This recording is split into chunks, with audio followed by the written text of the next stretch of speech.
오늘 말씀은 제가 조금 바꿨어요. 어제 오면서 말씀을 두 가지를 준비해 왔는데 로마서 12장하고 골로새서 3장. 그래서 원래는 이 골로새서 3장을 오늘 저녁에 하려고 제가 준비를 해왔고 오늘 아침에는 로마서 12장을 하려고 준비를 해왔는데 오는 길에 차 안에서 바꿨습니다. 그래서 오늘 아침에 골로새서 3장을 먼저 할게요.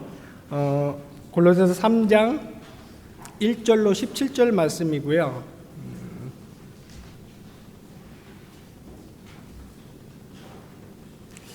목사님 죄송한데 제가 시계를 좀 하나 볼 수 있었으면 좋겠는데 요 앞에 뭐라도 하나.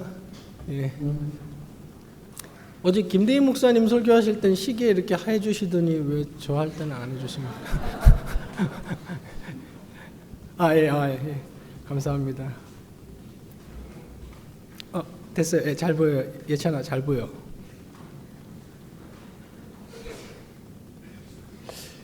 이게 근데 지금 12시 46분으로 되어 있는데 맞는 시계를 하나 좀 일단 설교는 시작할게요. 네. 골로새서 3장 1절로 17절 말씀이고요.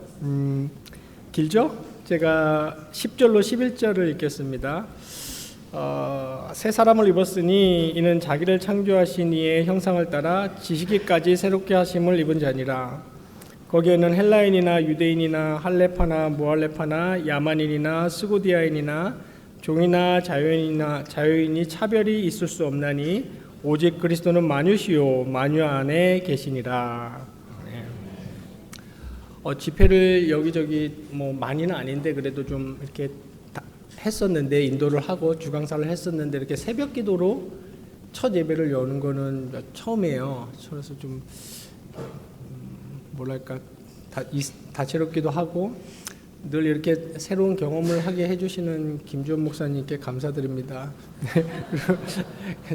제가 이제 기도회를 잘 인도를 안 해봐서 아침에 예배하고 기도회까지 인도하고 내려와야 된다 그래서 한 2주 전부터 떨리는 마음으로 이제 기도회를 좀 준비했어요. 기도 제목도 3개나 정하고 그리고 이제 그래서 기도회를 아예 인도를 안 해본 건 아닌데 우리 그래도 거의 안 해봤어요. 그래서 요번에 기도회도 좀 잘 은혜롭게 인도해봐야지 막 이러고 있는데 아침에 좀 전에 10분 전에 김준 목사님한테 또 카톡이 또 왔어요.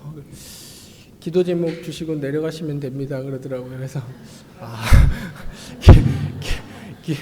기도회 인도 해볼 수 있는 경험도 오늘은 없는 거구나. 그래서 또 우리는 저도 그렇고 하나님 주권을 철저하게 믿는 사람이니까 이거는 하지 말고 내려오라는 거구나. 그래서 오늘은 설교를 짧게 하고 그리고 기도 제목을 제가 던져주고 김주원 목사님 지시대로 얼른 내려가도록 하겠습니다. 1967년에 여러분 잘 아실 거예요. 아마 아시는 분들은 아시고 유명한 6.1 전쟁, 중동 전쟁이라고도 하고요. 그런 전쟁이 있었어요. 이스라엘하고 아랍연합군의 전쟁이었습니다. 그러니까 아랍연합군은 이라크, 시리아, 요르단, 이집트가 연합해서 소련제 최신 무기, 여러분 혹시 소련이라는 단어를 모르시는 분들도 있을 거예요. 지금 러시아, 옛날에는 소련이었어요. 예. 소련제 최신 무기와 그리고 소련의 최고 군사 고문관들의 자문을 받아서 일으켰던 전쟁이에요. 그 당시에는 지금은 미국과 중국이 양강구도지만 그때는 미국과 소련이었어요. 소련이 세계 최강국 중에 하나였거든요.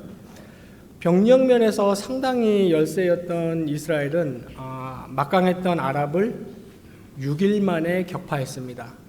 모든 사람들이 이스라엘은 끝났다 그렇게 생각을 했죠. 세계 전쟁사에 경이로운 기록을 남기고 여러분 지금도 구글링을 해보면 6.1 전쟁 딱 나올 거예요.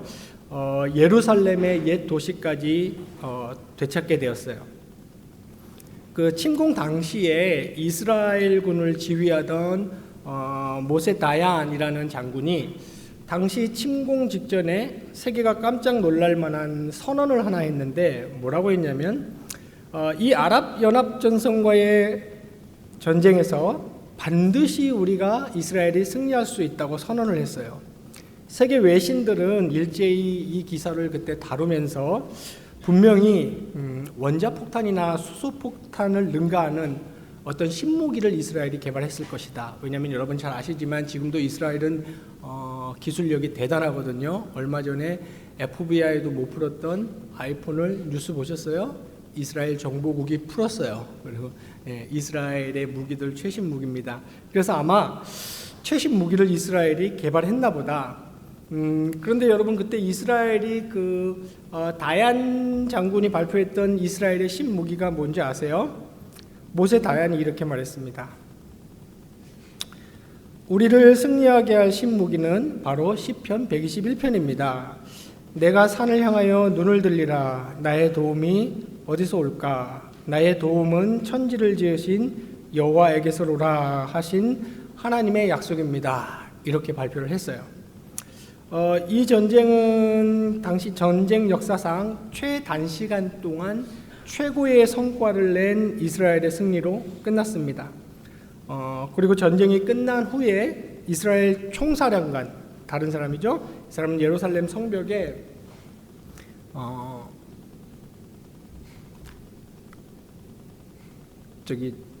죄송한데 시계를 네, 예루살렘 성벽에 시편 118편 23절의 말씀을 적은 이 쪽지를 남겨두고 옵니다. 시편 118편 23편은 이렇게 돼 있어요.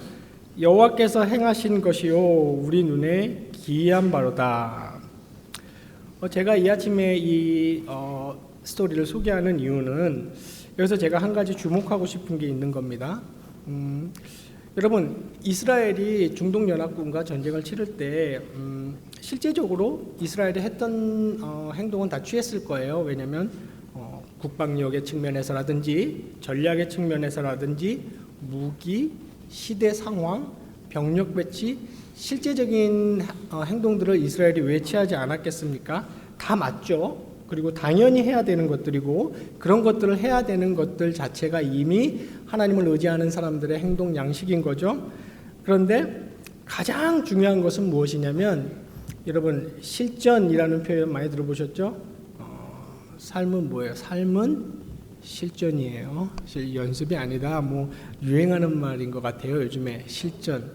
자, 이스라엘이 정말 삶은 실전이다라고 말할 때 은유적인 차원에서 실전이 아니라 진짜 실전을 앞두고 이스라엘이 취할 수 있는 행동을 다 취했겠지만 이 사람들이 가장 주목했고 다시금 자신에게 리마인드 시켰던 일이 뭡니까? 세계관이에요. 세계관. 자신들이 갖고 있는 세계관.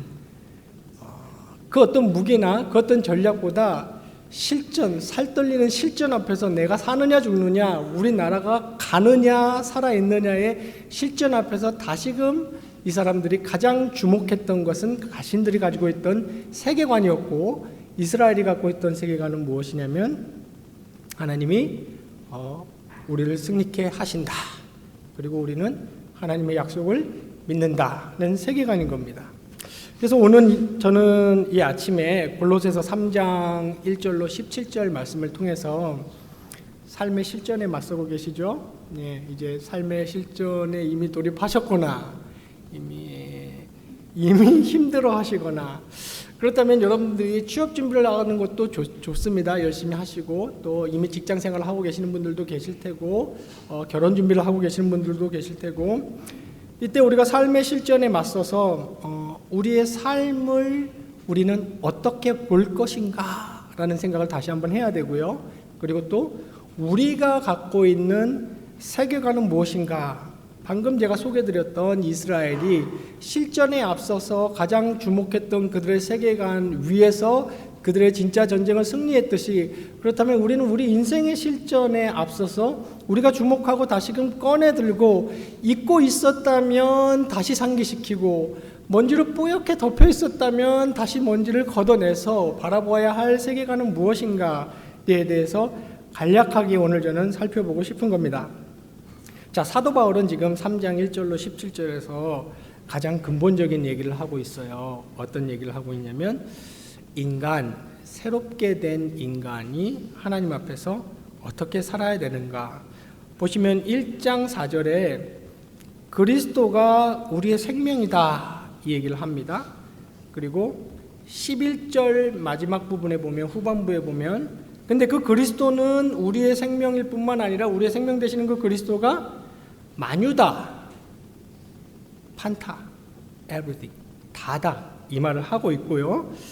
이 말은 무엇이냐면 무슨 모든 물체에 그리스도의 영이 깃들어 있다, 이런 말이 아니에요. 이런 종교적 사상이 있죠. 이런 철학이 있는데 그런 말이 아니고, 성경에 늘 얘기하듯이 만유가 그리스도를 위해서 존재하고, 그리고 그리스도는 만유 위에 있다, 이 말을 지금 다시 상기시키는 겁니다.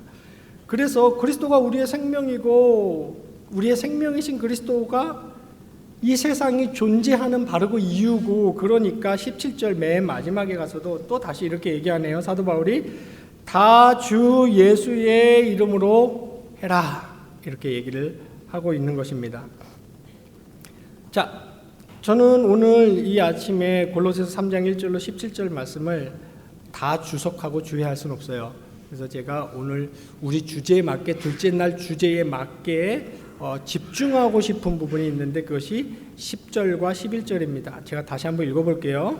새 사람을 입었으니 이는 자기를 창조하신 이의 형상을 따라 지식에까지 새롭게 하심을 입은 자니라. 거기에는 헬라인이나 유대인이나 할레파나 무할레파나 야만인이나 스고디아인이나 종이나 자유인이 차별이 있을 수 없나니 오직 그리스도는 만유시요 만유 안에 계시니라. 여기 10절을 새 사람을 입었다, 이렇게 설명을 하고 있고, 사도 바울은 이미 앞에서 말했어요. 1장과 2절에 걸쳐서 우리가 새로운 피조물이다. 여러분 잘 아시듯이 사도 바울이 이것은 굉장히 강조하는 바죠. 여러분 성경을 좀 보셨거나 교회를 좀 다녀보셨거나 하시는 분들은 익숙할 거예요. 우리가 새로운 피조물이고 우리는 그냥 뉴 휴머니티다. 그러니까 우리는 개선된 사람들이 아니고, 윤리적으로나 종교적으로나 굉장히 발전된 사람들이 아니고, 새롭게 변화된 사람들이 아니고, 성경은 무슨 얘기를 하고 있습니까? 새로운 생명을 받았고, 아예 being 존재 자체가 reborn, 새롭게 태어났다. 자, 이런 얘기를 할 때, 성경이 이런 얘기를 할 때 여러분은 어떤 모터를 빨리 돌려야 돼요? 영 spiritual, 영적인 이해의 브레인을 빨리 돌려야 돼요. 여러분은 할 수 있어요. 왜 할 수 있습니까? 여러분 안에 성령이 내주하고 계시기 때문이에요. 성령이 찾아오지 않은 사람, 성령이 내주하지 않은 사람은 이런 영적인 말에 영적인 이해를 가할 수가 없어요. 그러나 성령이 찾아오시고 성령이 내주하시는 여러분은, 혹시 여러분의 삶이 성령을 근심하게 하는 삶을 산다 할지라도 성령은 여러분을 떠나지 않습니다. 그렇다면, 그래서 제가 오늘 낮에 특강 주제도 일부러 과학주의로 잡은 이유가 그거예요. 여러분들이 이러한 성경의 가르침과 메시지를 전할 때, 받을 때 영적인 두뇌와 영적인 감각과 내가 내 안에 가지고 있는 성령의 도움과 음성을 들을 생각은 안 하고 논리가 다인 줄 알고, 제가 낮에 얘기할 거예요. 너무너무 훌륭하네요. 저 논리 사랑해요. 저는 평소 때 부부싸움 할 때도 너무 논리적으로 하려고 그래서 부부싸움 할 때는 절대 논리적으로 하면 안 돼. 일단 목소리가 커야 돼. 근데 부부싸움에 가장 중요한 게 있습니다. 무조건 아내의 승리로 끝나야 돼요. 절대 남자가 이기면 안 돼요. 죄송합니다. 어쨌거나 논리를 저는 그만큼 사랑하고 좋아하고 과학적인 사고도 좋아하는 사람이지만, 여러분이 이러한 성경의 얘기를 할 때 여러분이 다시 태어났다, 여러분 도덕적으로 종교적으로 개선된 사람, 발전된 사람, 전보다 나아진 존재가 아니고 성령이 찾아오셔서 새로운 생명을 주시고, 이런 얘기들을 귀에 들리십니까? 성경이 이런 얘기를 할 때 여러분은 이해할 수 있어요. 제가 다시 얘기하지만 성령이 여러분 안에 내주하시기 때문입니다. 그리고 그 성령이 이해하게 하시는 그 메시지, 성령이 주시는 그 음성에 주목해야 되는 거죠. 그래서 여러분이 첫 번째 이해해야 될 것이 새 사람을 입었다. 그러니까 우리는 새로운 피조물인 겁니다. 그래서 이걸 사도 바울은 뭐라고 표현했어요? 사도 바울이 잘 하는 표현이 있어요. 헬라인이나 유대인이 중요한 게 아니다. 여기도 나와요. 뭐 야만인이나 고상한 사람이 중요한 게 아니다. 너희는 New Humanity, 그러니까 앵글로색슨, 몽골리안, 유러피안 이런 인종에 불리는 성경이 없죠. 뭐만 있습니까? 그리스도 안에 있는가, 그리스도 밖에 있는가, 그리스도 안에 있는 자들을 인류를 그렇게 분리합니다. 그래서 너희는 새 사람을 입었으니 여기서 중요한 말을 하네요. 자기를 창조하신 이의 형상을 따라 지식에까지 새롭게 하심을 입은 자니라. 여기서 너희의 존재가 바뀌었다. 지금은 아직 겹쳐진 시대에 어제 김대희 목사님께서 굉장히 중요한 말씀 많이 해주셨죠. 아직 우리의 의와 우리의 영화는 확정됐지만 아직 시간 속에서 그 확정을 향해서 가고 있기 때문에 우리는 새로운 사람이 됐지만 여전히 죄의 모습, 죄의 잔재를 가지고 있어요. 그죠? 네. 어제 기억납니까? 꼬리 기억나시죠? 네. 그런 거예요.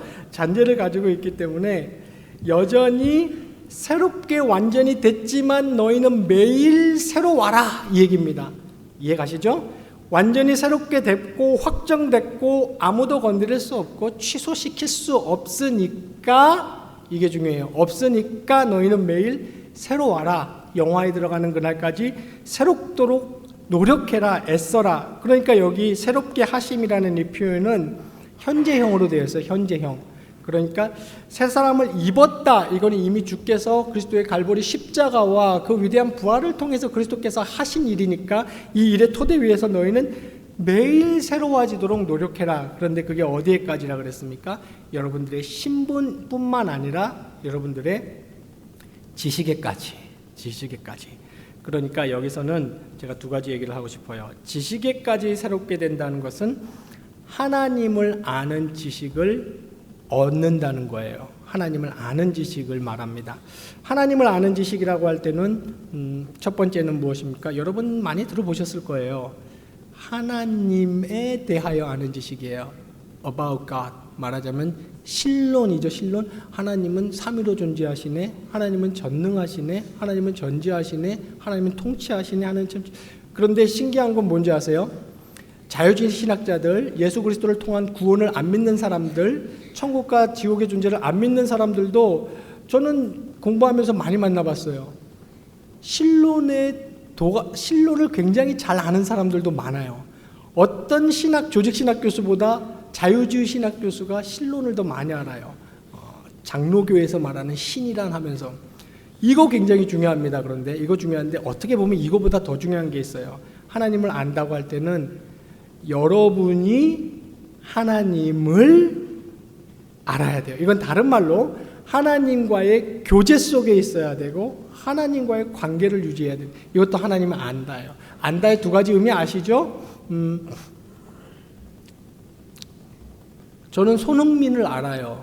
손흥민 말고 우리 아들이 좋아하는 김민재로 합시다. 저는 김민재를 알아요. 그런데 이때 안다는 김민재에 대한 정보를 갖고 있다는 거예요. 지식을. 그런데 저는 김주원 목사님을 알아요. 이때 안다는 건 뭘까요? 김주원 목사님에 대한 지식을 갖고 있을 뿐만 아니라 김주원 목사님과 저는 끈끈한 관계 속에 있다는 거예요. 모르겠어요. 저는 그렇게 생각하고 있습니다. 본인은 뭐 그러길 바랍니다. 그러니까 여러분은 예수 그리스도께서 십자가와 부활을 통해서 여러분을 완전히 새롭게 해주셨으니 여러분은 매일 이 지식에까지 이제 새롭게 됨을 나가야 되는데 이 지식의 핵심은 하나님에 대해서 알아가도록 애쓰십시오. 여러분 날이 얼마나 남았을지 모르겠어요. 뭐 정상적으로 별 사고가 없다고 치면은 한 6, 70년 남지 않았을까요? 예. 근데 뭐 어쨌거나 남은 날 동안 하나님에 대해서 알아가고 하나님을 알아가기를 힘쓰는 겁니다. 그리고 그 다음 이제 우리가 다루는 주제에 대해서는 이게 더 중요하겠죠. 그렇게 하나님을 아는 것, 그리고 하나님을 내가 만난 것, 하나님과의 깊은 교제 가운데 거하는 것, 이것이 내 삶에 주는 의미입니다. 내 삶에 주는 의미. 다른 말로 하면 영향력, 이렇게 볼 수 있겠죠. 그렇다면 이때부터 하나님, 예수 그리스도가 나를 새 생명을 주시고 그냥 그리스도 밖에 있는 인류가 아니라 그리스도 안에 있는 인류, 크리스티아노스, 그리스도인이라는 새로운 신분을 주셨고, 이제 나는 신분뿐만 아니라 나의 지식에까지 매일 새로운 알아가는 것을 추구할 때 우리에게 어떤 일이 일어납니까? 세상을 바라보고 세상을 해석하고 내 인생의 월화수목금토일의 의미를 찾아보고 부여하는 관이 바뀌게 돼 있죠. 이것이 우리가 뭐가 바뀐다고 얘기해요? 세계관이 바뀐다. 관점이 바뀐다고 얘기하고 있는 겁니다. 반드시 바뀌게 돼 있어요. 안 바뀌면은 야고보의 말처럼 좀 의심해 봐야 돼. 야고보가 그랬죠. 당신 구원 얻는 믿음이 있다고는 하는데 행위가 삶이, 야고보가 이렇게, 야고보는 좀 더 험하게 말했지만 바뀌게 돼 있는 겁니다. 그렇다면 굉장히 많은 의미를 부여할 수 있겠지만 우리는 여기서 골로새서 3장에서 한 가지 의미, 저는 신학대학원에서 조직신학을 가르치는 사람이니까 조직신학적으로 그렇다면 세계관이 바뀌었다는 건 무엇을 의미해요? 그러면 막 열고, 한 학기 동안 제가 하는 게 그거예요. 막 열거하는 거예요. 그런데 이 시간에는 딱 한 가지 얘기하고 싶어요. 골로새서 3장에서 세계관이 바뀌었다는 것, 그러니까 나의 삶의 의미, 삶을 살아가는 것이, 방법이 바뀌었다는 것은 딱 한 가지입니다. 이제 내 삶은 예수 그리스도를 위해서 사는 겁니다. 여러분, 이 말은 교회 다니면서 너무 많이 들어서 식상하죠. 주님을 위해서 산다. 근데 이 말은 굉장히 무겁고 굉장히 의미 있는 말이에요. 여러분은 매일, 제가 좀 전에 얘기 드렸죠? 매일매일 하나님에 대하여 알아가고 하나님 그분을 알아가기에 힘쓰듯이 매일 눈을 뜨면 내가 오늘 이 하루 주님을 위해서 살아야지 하는 것을 다시금 여러분 스스로에게 얘기를 해야 되는 것이죠. 왜냐하면 4절에서 말합니다. 그리스도는 여러분의 생명이에요. 그러니까 이 말이 이해되십니까? 만약에 여러분이 그리스도와 연합되지 않았다면 여러분은, 제가 성경의 표현을 그대로 쓸게요. 살았다 하나 실상은 죽은 거예요. 생명이 없어요. 그냥 비오스, 생물학적인 생명만 있는 거야. 심장은 펌핑하겠죠. 피는 돌겠죠. 뇌가 외부 자극에 반응하면서 그 다음에 뭔가를 추구하겠죠. 하나님을 추구 안 하니까 보통 물질 추구해요. 그리고 섹스 추구하고, 그리고 명예 추구하고, 그렇게 살아가겠지만 그런 생물학적으로 심장이 펌핑하고 뇌가 계속 워킹하고 있다고 해서 성경은 그것을 살았다 이렇게 표현 안 해요. 의사들은 살았습니다 표현하죠, 생물학적으로는. 그러나 성경은 그렇게 얘기 안 해요. 뭐라고 얘기합니까? 죽었다. 근데 살아있는 사람, 쪼웨, 비오스, 바이오죠, 영어로. 비오스, 이 생명 말고 쪼웨, 진짜 생명, 생물학적인 사망이 끝나도 영원히 갈 수 있는 생명성, beingness, 존재성, 그것을 유지하는 사람은 예수 그리스도를 위해서 사는 것이고 예수 그리스도 안에서 사는 사람을 얘기하는 겁니다. 자, 생각보다 예수 그리스도를 위해서 사는 것은 그럼 무엇이에요? 예수 그리스도를 위해서 산다. 이것도 일단 오늘 이 아침에 여기서 이제 막 인생이 뒤집어져서 오늘 나의 무슨 데이야 하나만 알아갑시다. 하나만. 예수 그리스도를 위해서 산다는 것에 가장 중요한 첫 단추가 있어요. 뭐냐면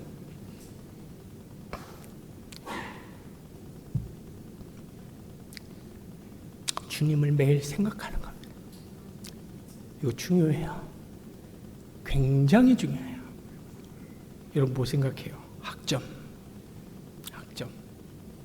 직장, 배우자, 이 사회에서의 나의 포지션, 그죠? 나의 장래, 돈, 좋아요.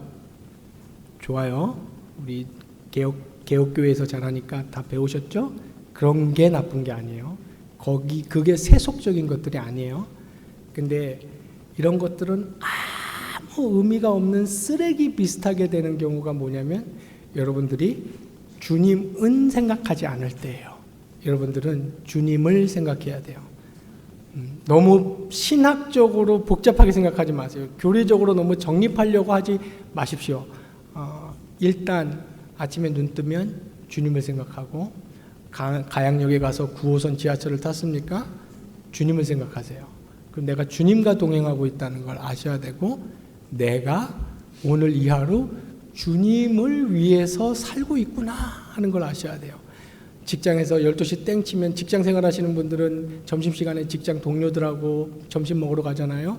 그 순간도 내 발걸음은 이거 주님을 위한 발걸음인 거예요. 난 주님과 동행하고 주님 안에 있고 주님을 위해서 사는 것이고, 자, 하나님께서 우리를 구원하여 주시고 새로운 생명을 주시고 새롭게 해주신 이유가 뭐냐면 그거 하라고 해주신 거예요. 여러분 꼭 기억하셔야 됩니다. 나 생각하라고. 주님이 나 생각하고 나 바라보고 나 계속 마음에 품고 나를 위해서 살아가라고 여러분에게 새 생명을 주시고 새롭게 해주신 거예요.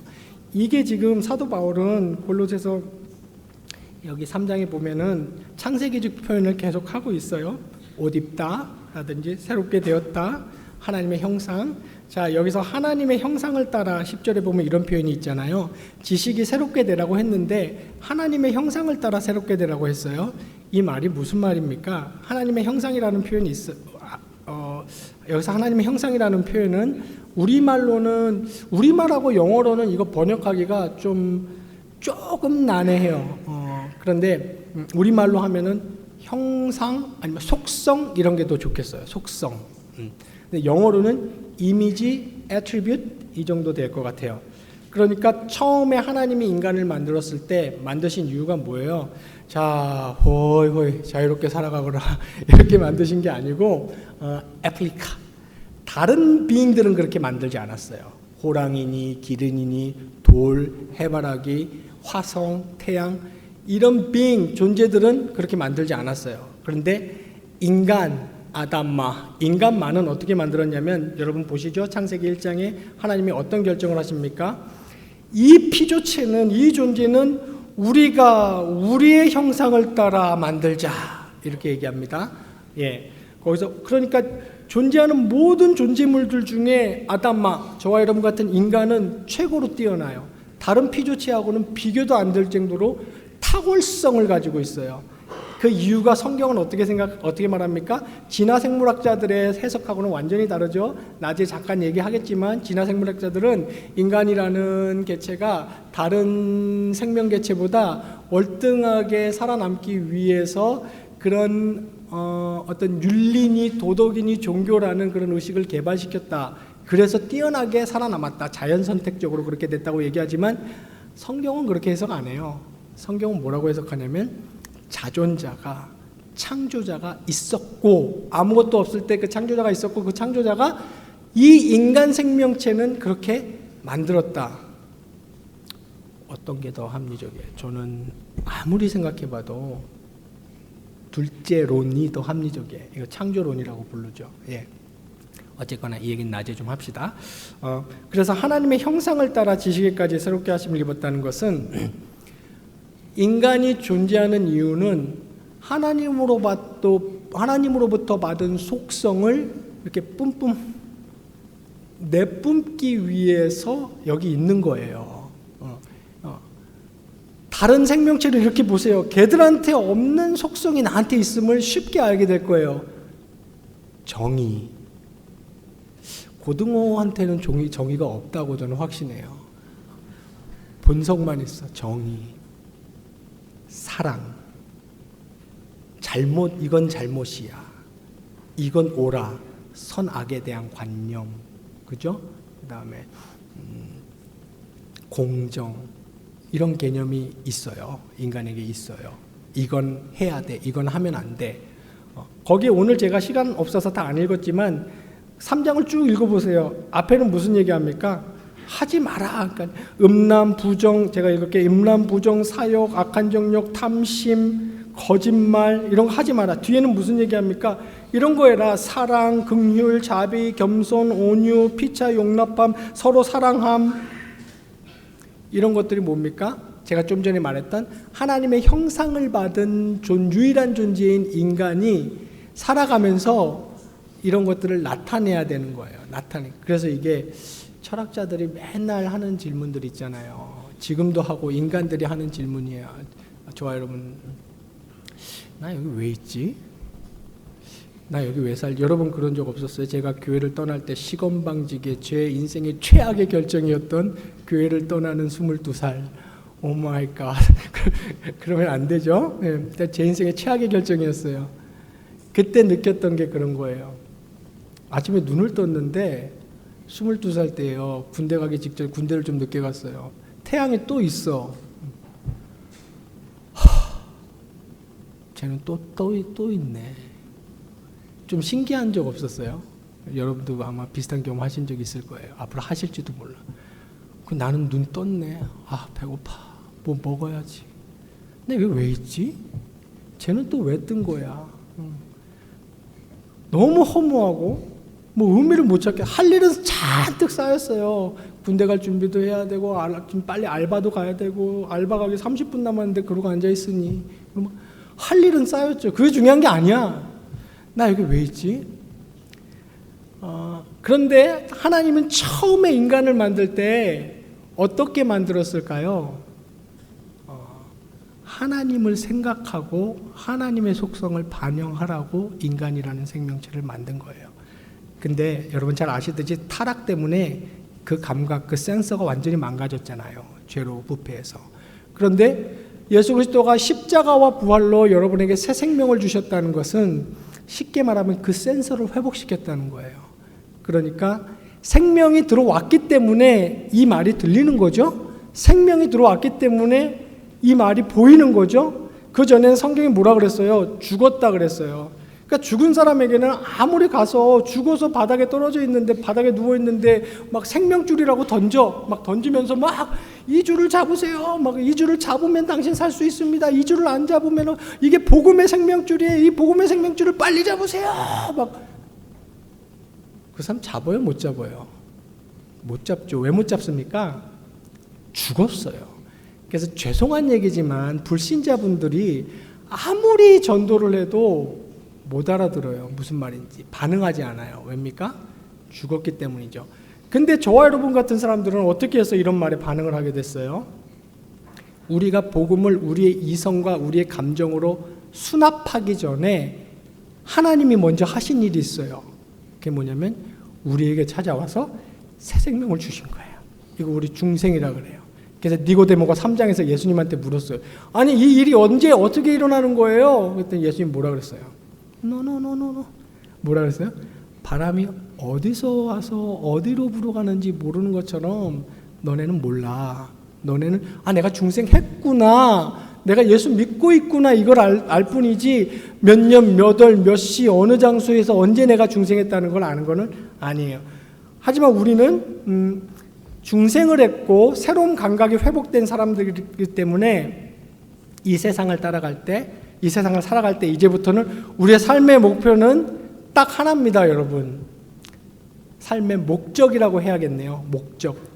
예수를 생각하고 예수를 위해 사는 거예요. 딱 하나. 여러분 삶의 목표는 많겠죠. 올 여름 안에 적어도 5kg는 빼야 돼. 내가 목표예요. 내가 30대까지는 그래도 내 아파트는 한 채 있어야 되지 않을까?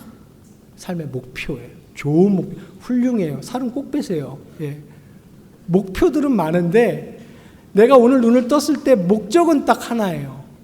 예수님을 생각하고 예수님을 위해서 살고, 내가 오늘 아침에 나의 9시, 나의 12시, 나의 6시는 예수님의 속성, 사랑, 자비, 겸손, 여기 나와요. 16절에 주를 찬양함, 신령한 노래를 부름. 16절에 굉장히 중요한 말로 또 시작하죠. 그리스도의 말씀이 너희 속에 풍성하게 거하게 하라. 여러분은 이것을 목적으로, 이것을 위해서 존재하는 사람들입니다. 그것을 여러분들은 꼭 기억하셔야 돼요. 근데 여기 놀라운 마지막 오늘 우리 아침 설교의 결론이에요. 놀라운 결론이 있어요. 여러분들 경험해 보셨는지 모르겠지만 저는 부족한 인생이지만 경험을 해봤어요. 그리고 경험을 하고 있고 경험을 앞으로도 할 거라고 저는 확신합니다.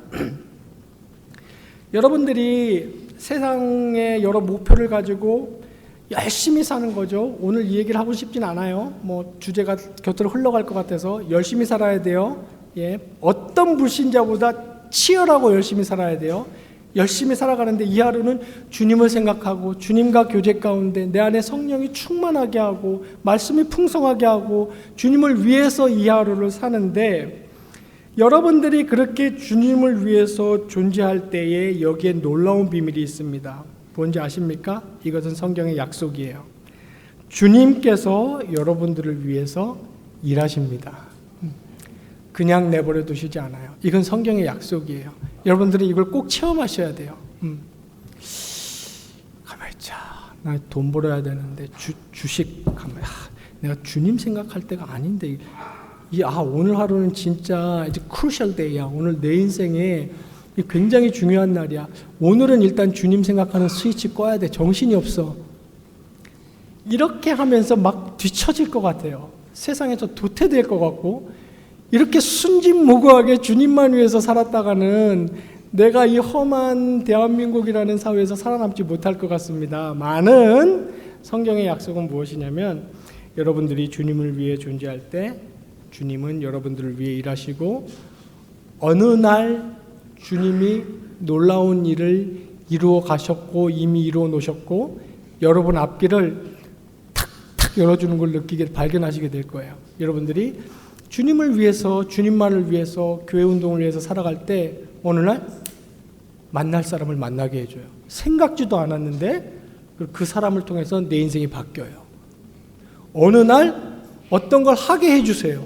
생각지도 않았는데 내 인생이 업그레이드되고 발전하고 내가 생각했던 것보다 더 많은 목표를 이루어낸 내 자신의 인생, 하나님의 일하심과 하나님의 임재와 하나님이 나를 고아와 같이 내버려 두지 않는다는 것을 하루하루 발견해 나가는 정말 위대한 그리스도인의 삶이 될 수 있다고 저는 확신합니다. 제가 부족한 몸부림을 쳤을 때 저도 그런 노력을 했어요.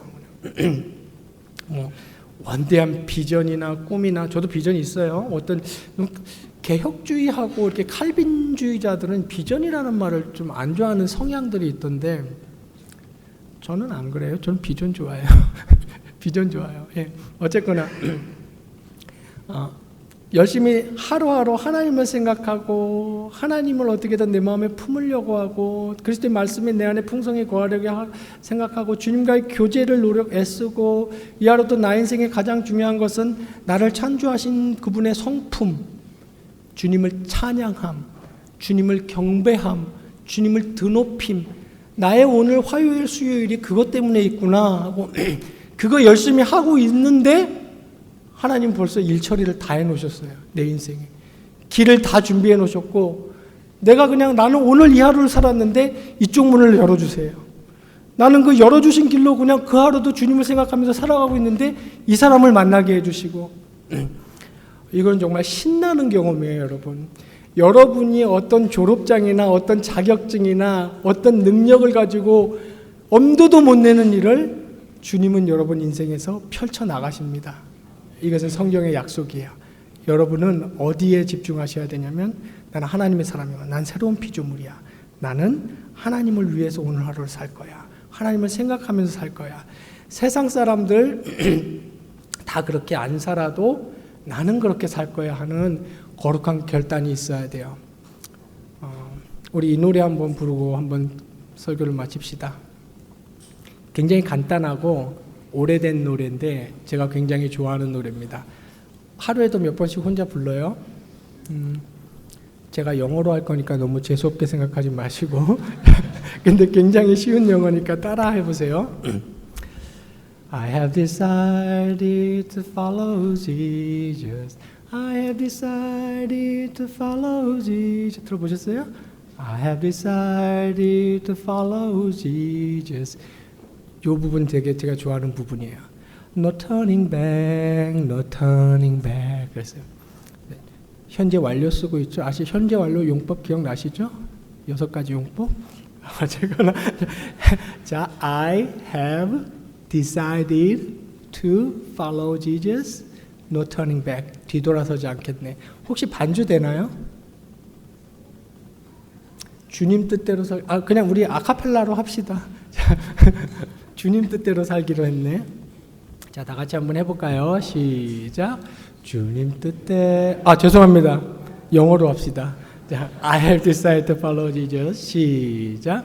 I have decided to follow Jesus. I have decided to follow Jesus. I have decided to follow Jesus. No turning back, no turning back. 아멘.